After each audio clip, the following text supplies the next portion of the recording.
Hey. Hello, everybody. Did y'all miss me? Was it okay while I was gone? Some people have been talking some mad shit on the internet saying, Carl's gone into hiding.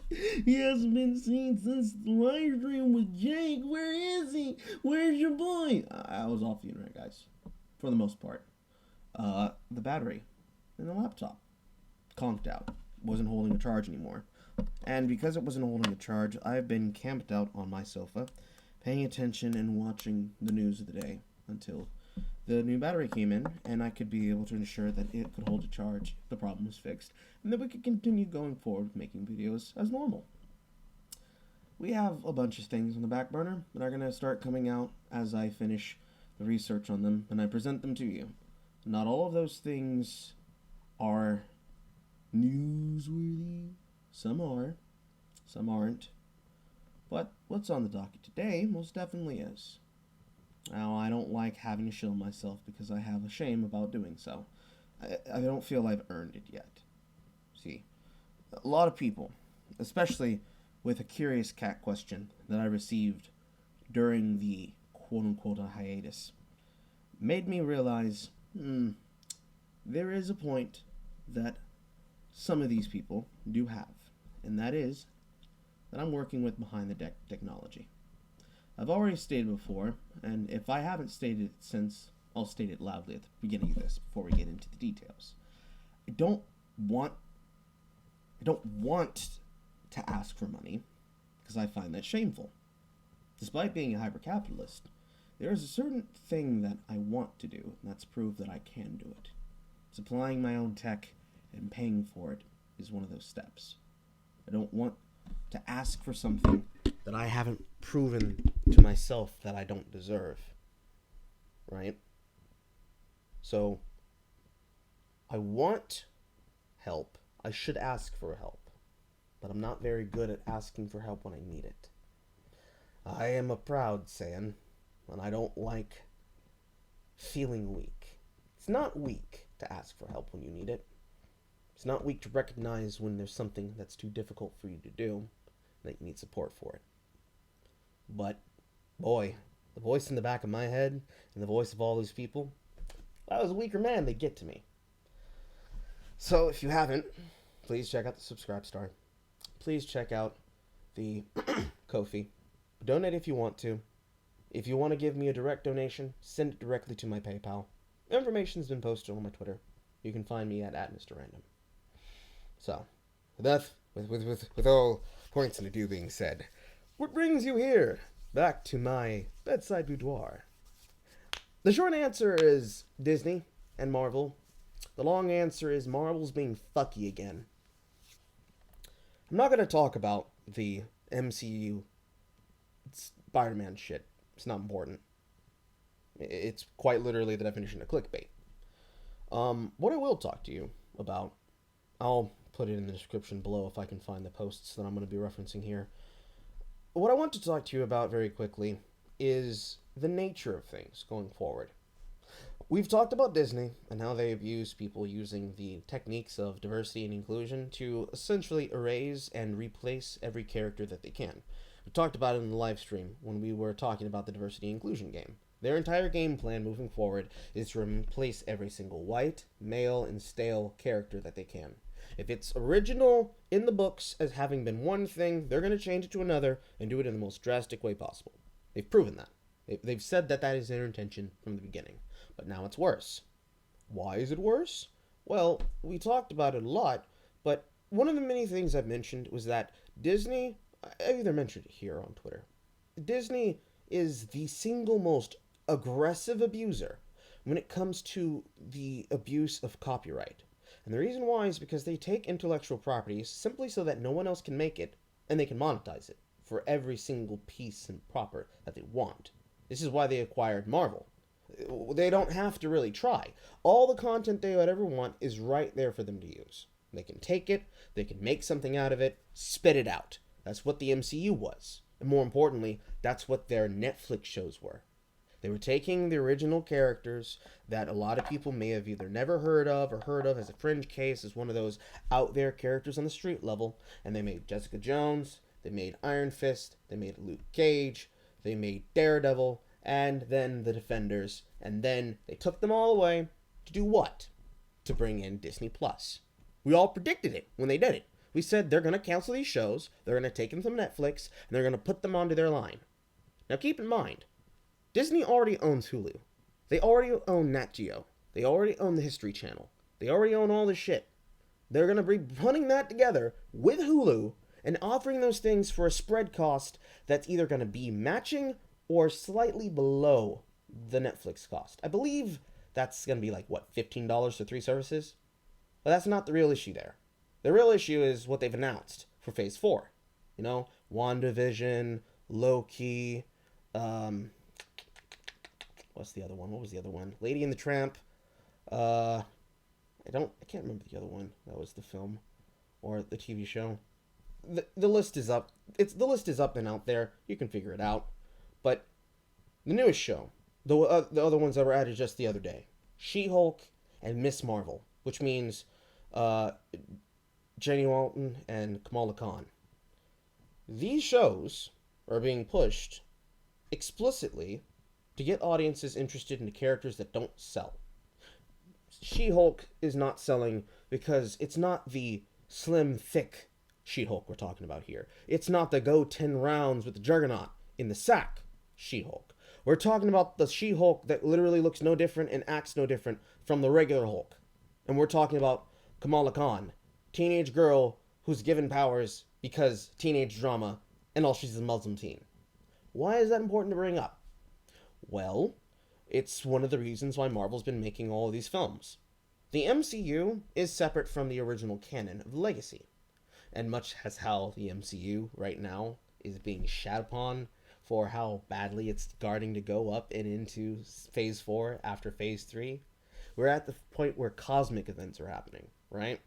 We're dealing with multiverses and timelines. We saw that jump off with Far From Home, and we're going to start seeing that jump off with all these films involving Phase 4, like The Eternals, a literally Who film full of people who are there to fill space and time, because when you could have done this, you didn't. Same thing with Black Widow's film, same things with everything else, and all the other crap. But down to the brass tacks, we're starting to see something happen that we've been seeing happen with the additional series and sequels to those Netflix shows. The Kamala Khan writer for Miss Marvel apparently has been leading, 5,000 tweets? And she's been deleting them because they seem to be her bashing white people. Not surprising. Not really surprising. But let's ask ourselves a really, really important question, right? Why shows? Why are they taking these characters that are not popular in the books and putting them into their own TV show? Why are they doing that? Same question we could ask with why would Taika Waititi make a redesign and a new character definition of Thor in Ragnarok, and then double down with Lady Thor in Love and Thunder? What's the angle there? What's the purpose there? What are they looking for there? And then the same thing again, but worse, with the shows that already existed, right? Who remembers Luke Cage Season 2? Mid-decent, not horrible, not great, not horrible. Could have been better, right? Who remembers Daredevil Season 3? You could have done without the Orange Man bad. Really could have. What about the series for Jessica Jones 2 and 3? I didn't even know there was a second and third season already done. I knew that there was a second season. I hadn't watched it. The third season passed me the fuck by. Off my goddamn radar. Who remembers what they did in Iron Fist Season 2? That bullshit ending. Involving the Daughter of the Dragon. And how they're going to be trying to probably do a crossover with Daughters of the Dragon. At the same time, they're going to try and redo Heroes for Hire. Who remembers that? Same problem here. Why are they doing that? Why are they taking these characters and putting them in their shows? Well, we only have to go as far as looking into Captain Marvel and her current failing sales on DVDs and look at Black Panther and his failed comic book runs currently ran under MCU Marvel to see that. because SJW Marvel has different words for what they're trying to do here. And it's very obvious when you look at the numbers of the sales charts. The MCU films do not sell comic books at all. They don't push them. People aren't interested in reading the books. If they were interested in reading the books, they wouldn't be making the movies. That's done data from that point, but it's worse than that. It's not just the characters are boring, so we change them. It's we can't get these ideas to sell. And we can't get people to see them in the film because they don't want to pay for it. We know they won't. They're interested in what we're doing over here, not what we're doing over here. So, we're going to make shows for Disney Plus to add on to the content that we're already taking away from Netflix. And we're going to put it in a show, and we're going to put it in the show explicitly to pander to the people we think will actually watch it. The woke millennial who has nothing to do but binge watch content on a daily basis, whether they be a writer or they be a blogger for some company. Put it in the show, write it about this character, and like that, we're going to be making Nielsen ratings, guys. It's going to be wonderful. We're going to get so many awards. We're going to be applauded for our bravery.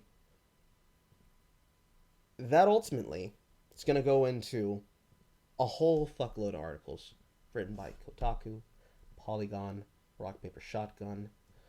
Basically, any of the ones that are owned by Otter Media and AT&T, those sites, they're going to write tons of articles talking about how it's refreshing, it's finally time, I'm glad it's happened, it's here, we can finally celebrate it. University can't wait, blase, blase, blase. We know that they don't sell books. We already can see that the industry is dying. The big two can't get people interested in comic books, and they know that they can't. That's why they recently relaunched and are going to be relaunching. I think is it a new relaunch? Or is it just a continuation from the number 12 issue of Captain Marvel?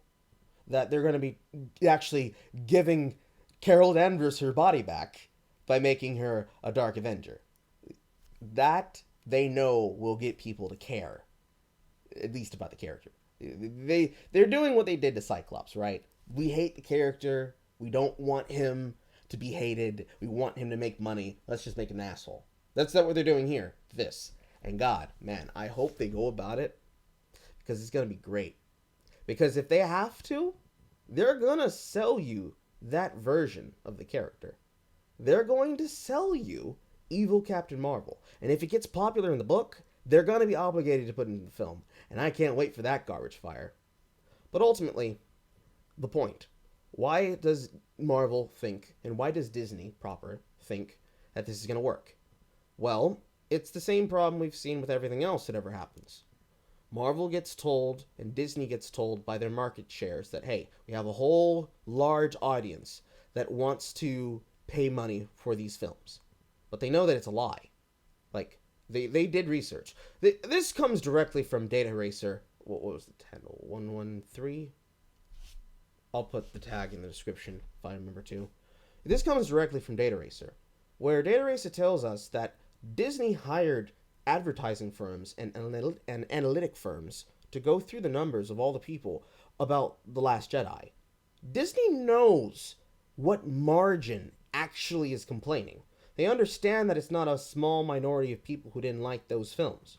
Going into The Last Jedi and now going into The Rise of the Skywalker, they know that all the people who are kvetching at them are kvetching at them because they are actively pissed.